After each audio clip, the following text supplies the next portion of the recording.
Hi, welcome back.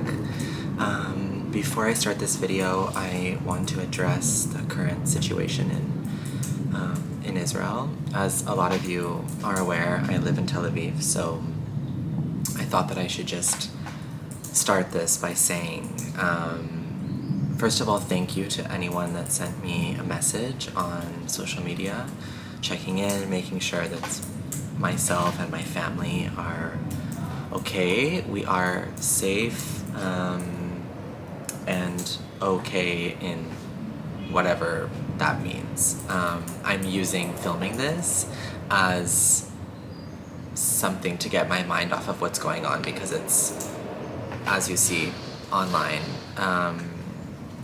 horrifying, heartbreaking, terrifying, a lot of things. I'm currently getting a phone call from a friend here, so you never know. I need to answer it.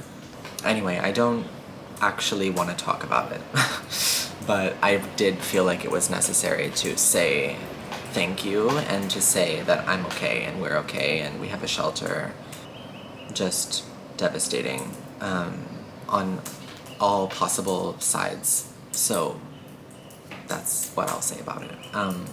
Anyway, so to help me escape from being inside for now, like the third day, because I haven't felt comfortable to leave the house, so I thought that I should film something if I'm here and I have time, and it will help me talk about something that I like, which are books.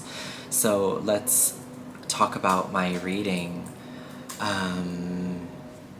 July, August, September. My last wrap-up was also a 3 months compilation, so that seems to be the vibe here. I hope that it doesn't continue like that, but for now, it does. So let's go back to July. I read Vertigo by Joanna Walsh. This was the one book that I finished in July. And I have to say I found it disappointing. I heard about this. I heard, first of all, the idea of vertigo and like a book that kind of has a dizzying feeling and that gives you like a vertigo sounds very appealing to me. Very much in my, like, up my street. However, it's kind of a short story collection about different women, and I just felt like it was flat. Like, it just fell flat for me. It didn't really give me that dizzying, hypnotic, vertigo feeling that I was hoping that it would going into reading it. So that was just kind of a shame. Yeah, I thought it was fine. Like, as I was reading it, I remember posting on Instagram, like, I think that this is a book that, like, should be for me, and actually I don't think I like it. So that's that. Nothing really to say about it. It hasn't stuck with me at all. In August, I did have a great reading month. Actually, all around. So the first one that I read in August was Slow Days, Fast Company by Eve Babbitt. Eve Babbitt, you know, is like the cool LA girl. She writes novels also, but this is like autobiographical writing, essays about Hollywood, about California life, about her different adventures with different men and friends and Joshua Tree desert houses and pool parties and Chateau Marmont and drug use and stardom and fame, all of those things. If you like any of those themes, definitely check this out. I thought it was chef's kiss, amazing, so many underlines here. She's so smart and witty and funny and self-aware, and I just thought that it was a great collection. So yeah, if you want that kind of like Southern California, driving down to Laguna in the 60s and 70s, that would be the book for that. So for me, I am obsessed with that, from reading that kind of a very smart, sophisticated account of like that whole soap opera life. So this was amazing. Then I read Stga by Johanna Lika Holm. Who is this translated by? I want to say... It's translated by Saskia Vogel from the Swedish, published by Lolly Editions. The lighting in here is a bit odd. It's a bit gray outside, so I feel like I look a bit orange for some reason. This is a little book that I heard about from Katie James. It's described as a modern Gothic story of 9 young women sent to work at a remote alpine hotel and what happens when one of them goes missing. So that's, yeah, it's super atmospheric. It's about these 9 girls, although you get most of the story from the perspective of one girl. And they're all working in this alpine hotel that overlooks this lake called Stga and this like town called Stga. And they're working there under these kind of strict women, older women. And next to the hotel is also a convent of nuns. So there's this kind of tension between like these, you know, they're being young little bad girls.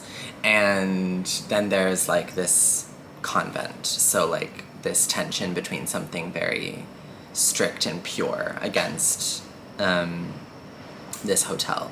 And the like thing about this hotel is that like no one ever stays there, so they're like busy all day long doing these chores that like, you know, don't have any purpose because like no one comes to stay there. So it has this kind of spooky gothic vibe. It's definitely a gothic in the sense that like the hotel itself is a character. Very rich language, like very in your senses, super atmospheric. And then, yeah, I won't give it away, but like they throw a big party as this like weird mountain, for this weird mountain holiday. And one of the girls goes missing, and then like the story unfolds for the rest of the book.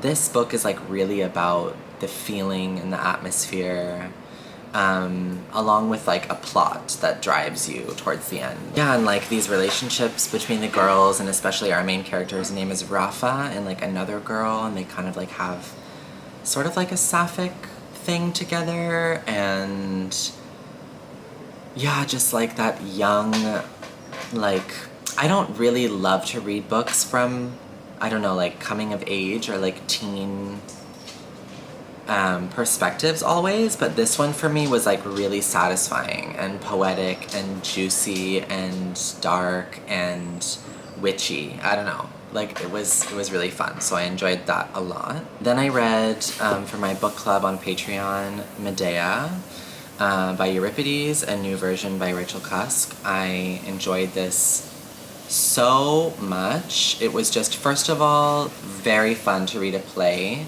which I haven't read a play in a really, really long time, and it made me want to read more. If you have any recommendations on like modern versions of Greek tragedies specifically, I would totally be into that because I loved this. I mean, we know I'm a Cusk fan, so her rewriting the play about like the most hated woman, like the bad mother, Medea, who like kills her own kids, it's just like very Cusk to do that, and it was great, and about gender politics, marriage, motherhood. Also, Medea is a writer in this play, so about like motherhood and making art, like the themes that we like, just in like a little bit of a different way than reading just like a DWM novel. So I had a lot of fun with this. I made like short little videos as I read this and put them on Patreon, which I will link below if you're interested in that. But it was just fun, and yeah, some great writing in here, so that was a joy. And it's super short, like 44 pages. And then I read Asylum Road by Olivia Sujic. Loved this. Loved this. This is a great novel if you want just great literary fiction, like in everything that I like. It follows a couple who, from the moment you meet them, you realize like something is off in their relationship, like sort of like on the brink of disaster all the time. This book specifically is anxiety inducing. Like, I felt anxious for the characters because of like how our main character like what is her name? Anya? She like really struggles with like she has an anxious personality, and it just like put me on edge. So, which can also be fun and unnerving, so maybe you should know that going into it. Have a complicated relationship, and then like all of a sudden he decides like to propose to her, which you're kind of like, why? Like, from an outsider perspective, baby, this is not working, this relationship's not working, but anyway, he proposes to her and she says yes. And her family is from Sarajevo, and as a child she escaped from there, Europe. So it's also dealing with trauma and war trauma. She takes him back with her to her family in Dubrovnik in Croatia, and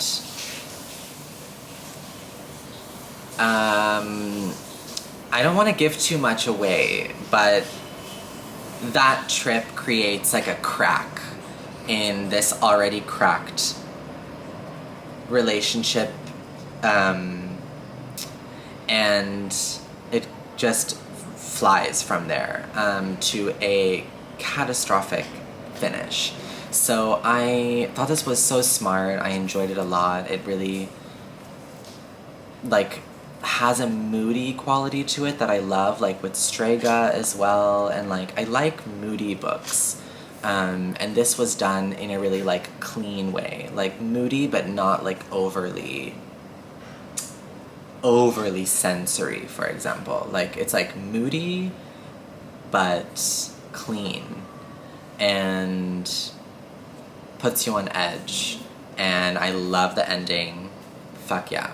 I got this copy from Renee, so I read this book, and it came also with like her little annotations inside, like stars or like LOL or whatever, which I always find really fun, and especially when it's a friend. So thank you, Renee, for giving me this. To September, read Real Estate by Deborah Levy. I won't talk too much about this because I did a reading blog on that when I was in Greece, so I talked pretty extensively about it and my feelings about it and how I felt like this book just came to me at the right time. I love Deborah Levy's nonfiction, and I'm missing a book on this list now that I think about it. But I'll get there in a second.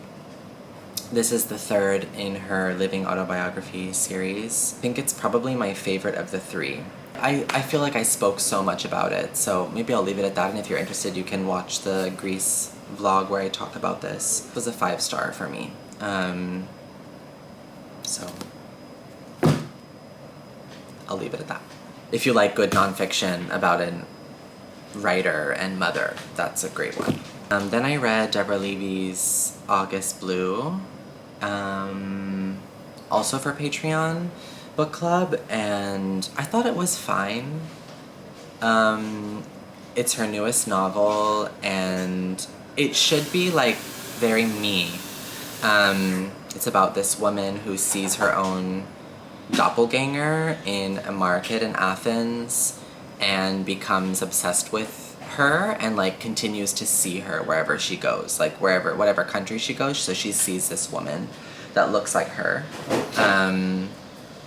And our main character is also like a pianist that was like a prodigy and then like totally fucked up in a performance and is like kind of having an identity crisis. So many things about it like were very interesting for me, like the setup of the book was great, but I just thought it was fine, and like, yeah, it didn't do a lot for me. It hasn't stuck with me. Yeah, it was just okay. Like, by no means was it like a DNF. And like, if, you know, you like Deborah Levy, like, you could read it. You should read it. But I don't think it's the greatest novel ever, and I had higher hopes for it, and it kind of disappointed me. Sorry, the kettle is boiling if you hear some noise in the background. Okay, then I started reading on my Kindle quite seriously, and it always helps me get back into reading when I'm having a hard time focusing. For some reason on the Kindle, maybe because swiping on the Kindle is like more similar to like how my brain works when I'm swiping on my phone, so like I can just read more or faster or something. So I started with some poetry, which was Spacestruck by Paige Lewis. I had never heard of this book before, and I don't remember anything about it. It was not memorable. It didn't stick with me. However, I do remember as reading it, underlining, like highlighting on my Kindle a lot of like beautiful poetic sentences, as you know, hopefully get when you read poetry. So there were some like beautiful things about it, and I also wasn't reading it to like really dissect it or read into it. I was more like just going through and like, wow, that's a beautiful sentence, wow, that's a beautiful sentence. Like that, it was more like just a liked experience in that sense, and I did enjoy it, but I couldn't tell you what it's about. I already returned it digitally to the library, so yeah, that's all I'm gonna say about it. Then I read this short little book by Carlos Fuentes called Aura. I'm not sure how I found out about that book, but it was on my Storygraph as like a to-read. Sometimes I go on my Storygraph and I order it by page count if I'm looking for like short books, and that one was there. I'm not sure from who or from where I got that recommendation. 65 pages. It's Carlos Fuentes is a Mexican author. This was published in 1962, so it's a bit older. Perfect book for October. It's like a very weird, freaky, kind of like a ghost story vibe about this young historian, and he sees like an ad in the newspaper for a historian, and he goes to take this job in this like very creepy, weird, dark house with barely no light in it.